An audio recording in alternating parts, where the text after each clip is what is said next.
Hello, I am back, and today we're going to talk about flexibility and how this is such a big piece and component of resilience. So what is flexibility and how can it help in the way we live our lives? Well, flexibility is the ability to problem solve when things go wrong.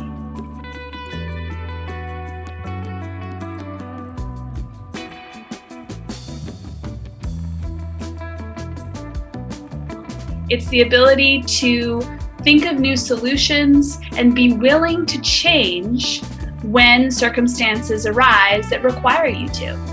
Right now in history, the entire world is under a huge amount of change.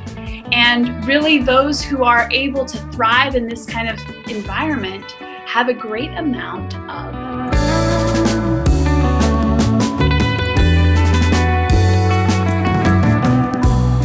One way that we can practice teaching flexible thinking is by teaching the premise of what makes a big deal and what makes a little deal. So for example, a big deal is something that you cannot get over quickly. And this is different for everyone. It's something that you cannot ignore. You cannot develop an alternative way or process to get through it very easily. It changes something really important for a long time. It also might mean that you lose something you cannot get back. Or it's something that you believe is worth standing for. So let me give you an example of some big deals, okay? The loss of a pet is a big deal. You're losing something that you can't get back. The governor of Hawaii deciding that we all need to be at home for the next several weeks, and we don't really know when that will end, that's a big deal. It's changing our life in so many different ways, and things that we have no control over. We can then look and decide, how do we handle these big deals? How do we process them? What are the solutions for big deals? Well, big deals require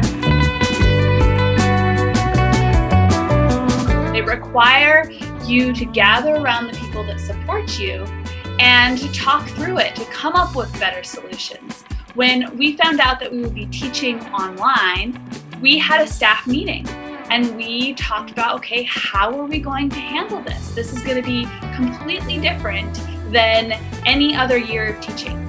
So how are we going to, what kind of platforms are we going to use? How can we still be in touch with our students and make learning as fun as possible, even if we're not in school?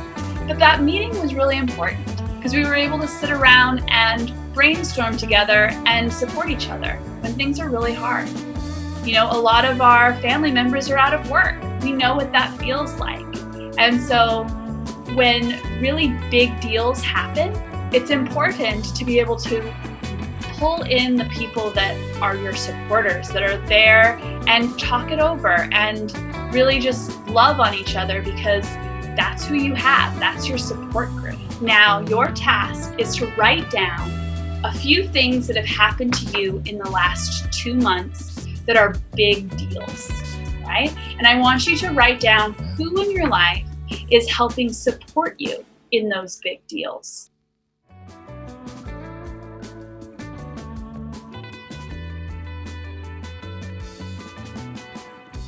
One characteristic of a big deal is that there's no easy solution.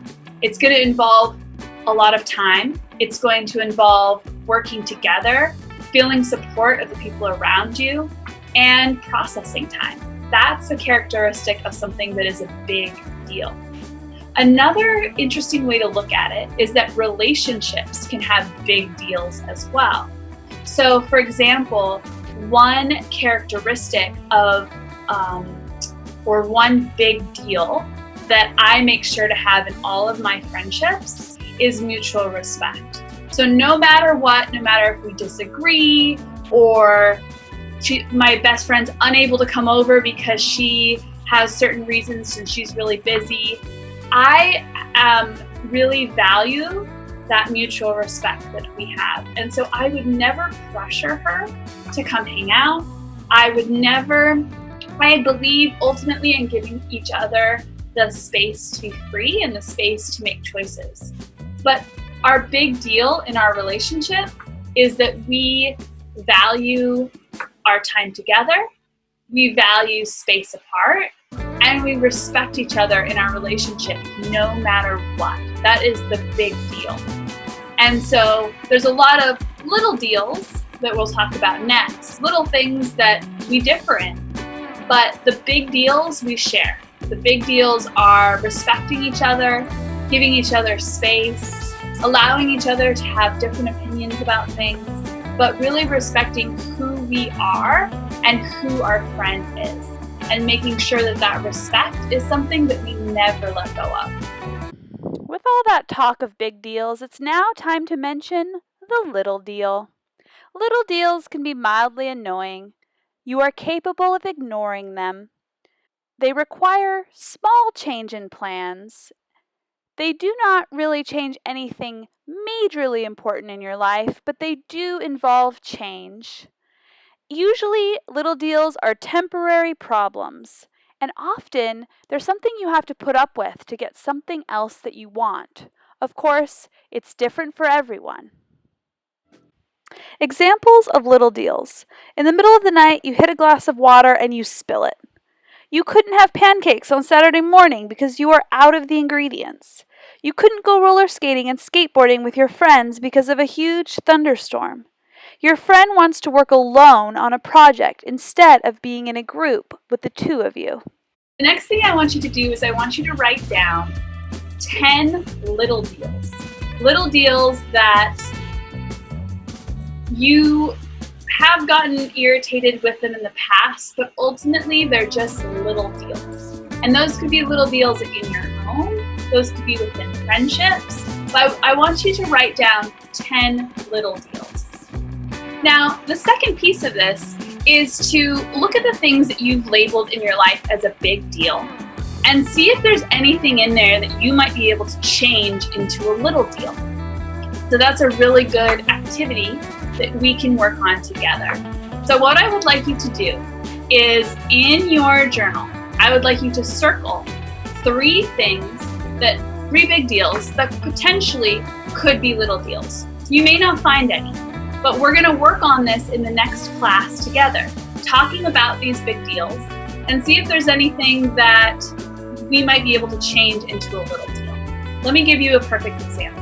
We've talked about this a little bit before, but this is kind of how I see it. So we were going camping out in Lahaina. We had just picked up a tent from a friend. And that tent, what we were told, was in great shape. I think we had paid them $40 for it. We were buying it from them. And they were leaving the island, and so we got this tent from them. We were all excited about it. We were going to go test it out. So we drove all the way to Lahaina, and we got down to the spot where we were camping, set up our table and got our food all out. And then as the sun was starting to go down, and we decided, oh my gosh, we gotta set up the tent. So we pulled the tent out and we started unwrapping everything and put the pole sticks all together. And guess what? One of the poles was broken. And so this is a really big deal because with the broken pole, it's impossible, at least what we thought, it's impossible to set the tent up. And if we can't set the tent up, then we don't have shelter. And if we don't have shelter, we might get soaked if it rained. And so we were really worried about this.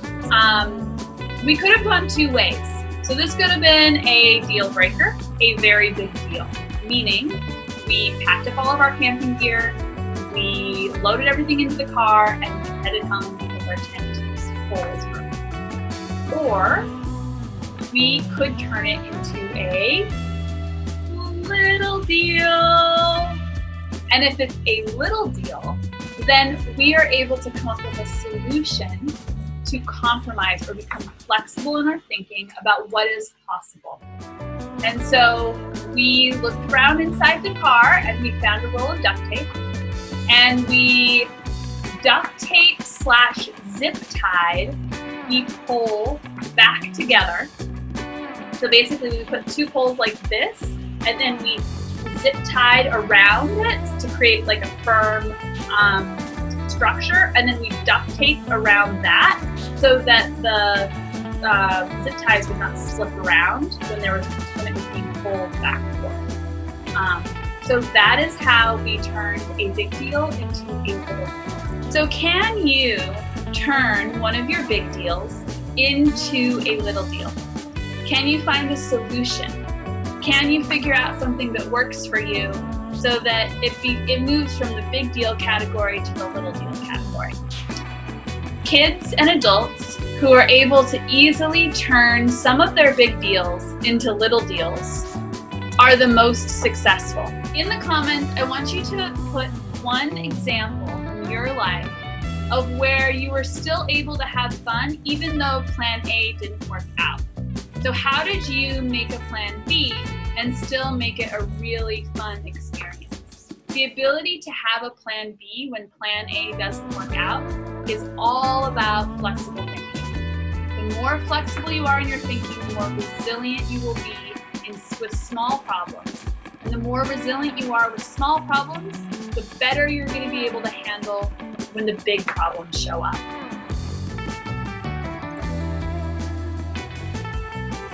Make a list of 10 struggles you have in your life right now.